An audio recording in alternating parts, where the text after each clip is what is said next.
Dr. David Dungan. I'm with Dooley Health and Care, and I am board certified in culinary medicine, internal medicine, and pediatrics.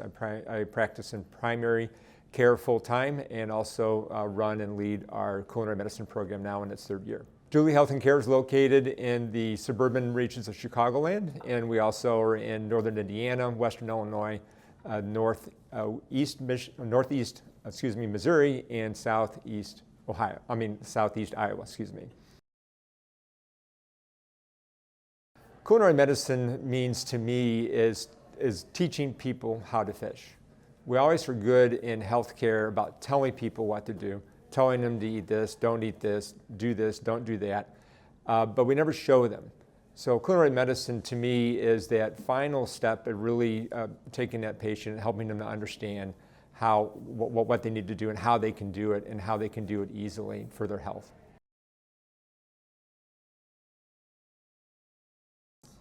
I would say in terms of revitalizing my career and practice and how culinary medicine certification has helped in that regard, it's really revitalized my energy and my love of practice. Most of us, especially in primary care, got into it because we love working with our patients. We love working with them and helping them. The current environment in primary care makes it more challenging to do that to a level of a lot of our satisfaction. And this has now allowed me to take that time as we do our culinary medicine program in a shared medical appointment model. So we have several hours that we can spend with the patients. So just really getting to know them, helping to understand their challenges, their barriers, their successes, their failures, their wins. And so it's really, I'm always leaving that class coming home and I'm on a high. How has culinary medicine impacted my healthcare team and the practice itself? I think from a overall view of Dooley Health and Care, I think it's allowed us an opportunity to position ourselves into a whole person health and holistic space. Patients are certainly looking for more than just a prescription when they come to a healthcare facility, especially when they're seeing their physician. And so I think that's allowed us to have an avenue to offer patients that they can explore a different non-pharmacologic way to improve their health and their medical conditions on that. So I think I think on a granular level with regards to our fellow clinicians, many fellow clinicians, especially our specialists that are working very hard, seeing large numbers of patients in a short amount of time, also don't have that opportunity to really dive in and help teach patients how to fish. And so this allows them an avenue to say, hey, I know what can help you, and this is going to help you learn more about what I'm talking to you about. And so we're now being a referral basis within the organization has been really helpful.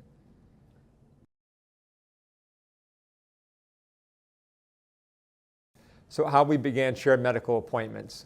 When I first proposed starting a culinary medicine program to our leadership, of which I was a leader, but to my fellow leaders, they kind of nodded and said, oh, that sounds interesting, that's great, but it's not going to make any money. So I thought, well, I need to figure out how it can at least not lose money, because we know it makes patients healthier. So can we at least figure out a way not to lose money? So we ended up actually partnering with the University of Michigan and providing a capstone project for their Masters of Public Health graduates to then do really an analysis about what could be the best business case in terms of how culinary medicine could work in a multi-specialty group setting. So then we settled in on shared medical appointments as being an avenue for that, where we could see, for those of you that don't understand what shared medical appointments are, it's meeting with patients, usually groups of anywhere groups of 2 or more actually, but more effective if you're meeting with groups of 10, 15, 20 at a time.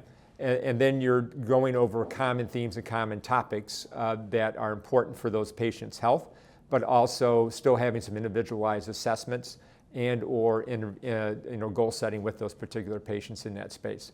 So you can see 15 to 20 patients in a span of 2 hours, which is much more productive than what you would be if you're meeting them one-on-one, but yet you're still covering important topics for their health and their health outcomes and benefits with that. So the American College of Culinary Medicine's curriculum through Health Meets Food really provides a structure that we can implement that fairly easily. we being very specific topics for each of the appointments, and we can set that up over the course of the 6 sessions. We set it up every other week. And so it allows, that way patients are now not feel like they have to be somewhere every week for that 2-hour time commitment. And it's worked out really well for us, and our patients have really enjoyed it.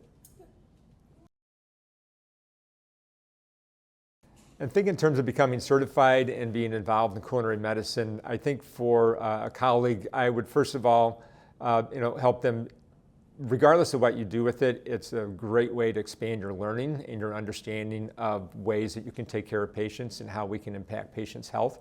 So it's going to make you a better doctor, no matter what your specialty, and no matter what level of implementation you do with that. If you are thinking about getting a culinary medicine opportunity going with your organization or with your practice, I think having that certification, especially through the American College of Culinary Medicine, provides that extra level of rigor and scientific evidence, and also almost like a cachet, really, of saying that, hey, I've done this certification, I have some expertise in this area. It's a little bit different than a 1-hour certificate or even a 5-hour certificate that sometimes you can find, which can give you a little taste of culinary medicine, pardon the pun, but still not really give you that in-depth ability. For us at Duly Health and Care, I felt it was really important. Being in the Midwest, we tend to be the more conservative areas of practitioners. Like anything else in the United States, everything starts on the coast and comes into the middle. So I wanted to make sure that I had a certification and an evidence base and a knowledge base to show that, hey, no, this is not just a little whim that I'm on. This is actually a justifiable, authoritative area of expertise that I can make an impact on patients. And I think that was important for our clinicians to understand that there was a difference, and I had that ability.